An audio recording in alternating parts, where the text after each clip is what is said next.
Leo, welcome to your reading. I recorded one for you yesterday and it was interrupted by a book being dropped off called The Word Witch by Kay Blue, just in case, because then my camera got full and I deleted it by accident when I was putting the two sections together. Anyway, I've pulled your cards. The High Priestess, this is how to find your North Compass. So the High Priestess, the Emperor, and the Six of Swords. So using these very, very potent energies of the High Priestess and the Emperor to get yourself to safer shores. Things might have been a bit difficult, I can see from what's gone on in the past. So you're using your intuition, this idea of bringing spirit sort of down from the Fool more into the sort of matter, sort of understanding of matter, but also understanding of the mysteries. And then the Emperor, who's so sort of rooted and grounded, the stability, the structure, both of these quite counter energies in a way, male and female, structured and diffuse, being used to orientate yourself to where you need to go next with all the wisdom from what you've just learned. Your root skills, we've got the Knight of Wands. So you are passionate, Leo. We needed to be told that. So you're a really passionate person and you get very excited by things, and that's going to help orientate you to the right place. Don't squash that. Even though they kind of might go in different directions, it's good. Let go, though, of what has just happened in the past. This is something happened that you might want to let go of, which is the kind of the shaky tower moment when things that had to come down, that were built on the wrong foundations, that might have felt not very nice. So you need to let go of that. That's okay. It's always a short, sharp shock, and we can move on from it. And it's good. You're not continuing to build in the wrong way. How to set your North Compass is the Page of Cups. Through romance, through poetry, through naivety in a way, through a sort of fresh, young, teenage part of yourself, or even, a kind of very youthful part of yourself, young part of yourself that is in love with, is romantic about, is imaginative. And that's going to get you to your next area. And where it's going, to the Eight of Pentacles, which I love. And it's a beautiful scene that Salvador Dali has painted for us here. It is also about art. It feels, there are those eggs in a basket at the bottom. I think they are. It's about honing your craft. So continuing in a really productive and enjoyable way, doing what will be correct for you. Let's build this out with a few extra cards. What have we got here? The Magician. So we've now got the 1, the 2. We're missing the Empress rather, but we've got the Emperor. So we're starting on this new journey. And the Magician, to me, is always, you've got everything you need. You now need to add in your intent. And this Magician looks a lot like the High Priestess, to be honest. There's a very sort of High Priestess-y feeling about her. So I feel like it's heavily leaning on the more mystical sides of your nature, on your wands possibly, and your cups. But you've got everything, but what you need is to know, and so you need to really focus on what it is you want to bring in next. Gosh, another major, big time for you. And justice. It's about fairness. It's about balancing everything. It's about taking yourself into a balanced, fair universe where everybody gets their needs met. Big themes though. So what have we got from the Centennial deck of the Smith Waite?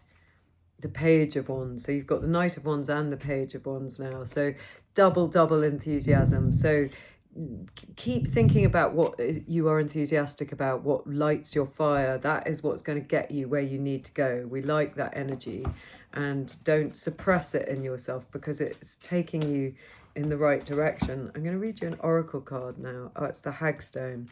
So this is used as the illustration for the main cover of the book, and it's about facing realities. So accepting the truth, facing reality, elder power, tough love, wisdom, the end of denial.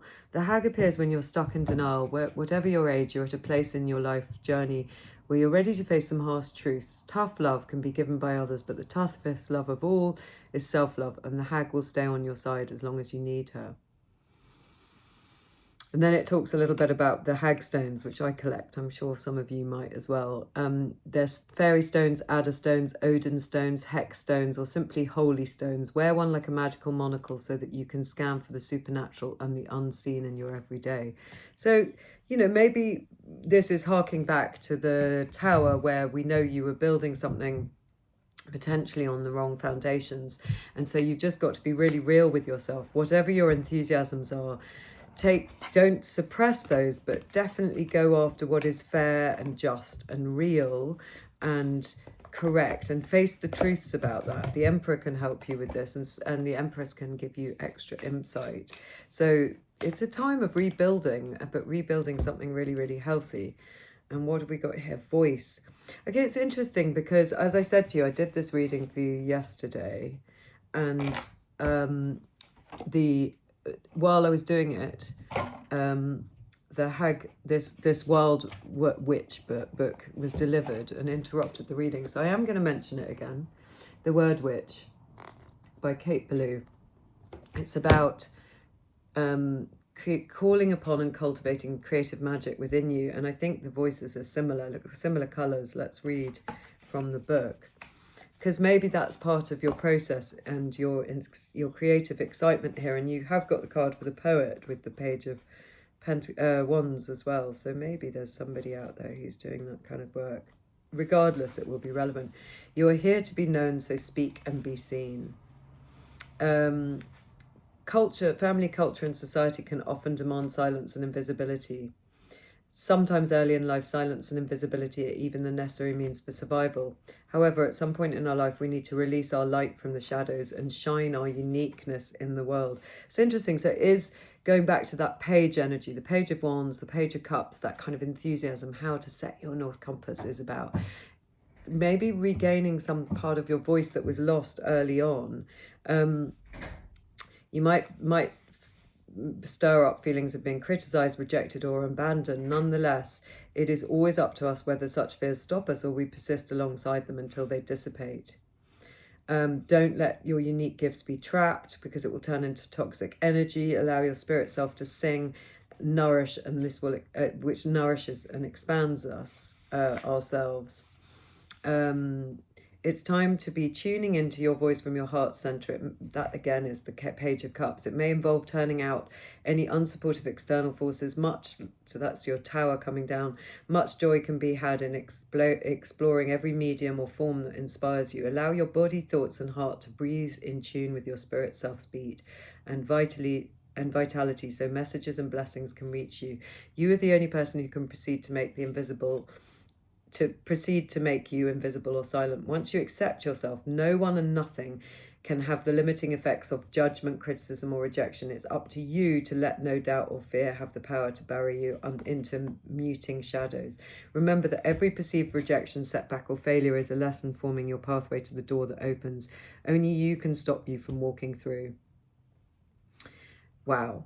Your difference is a blessing and responsibility to share. So this is it. There is somebody who uses words as spells or creativity in some way to balance things, to bring change and wisdom, and who's going to keep working on it. It's strange. The same message coming from yesterday. I absolutely love it. Yeah, there is something about using your voice, Leo, and don't hide your uniqueness from us anymore. I hope that makes sense. It's the day of the veil being the thinnest today, and ancestors are around, so maybe that's one of your ancestors' messages. See you again.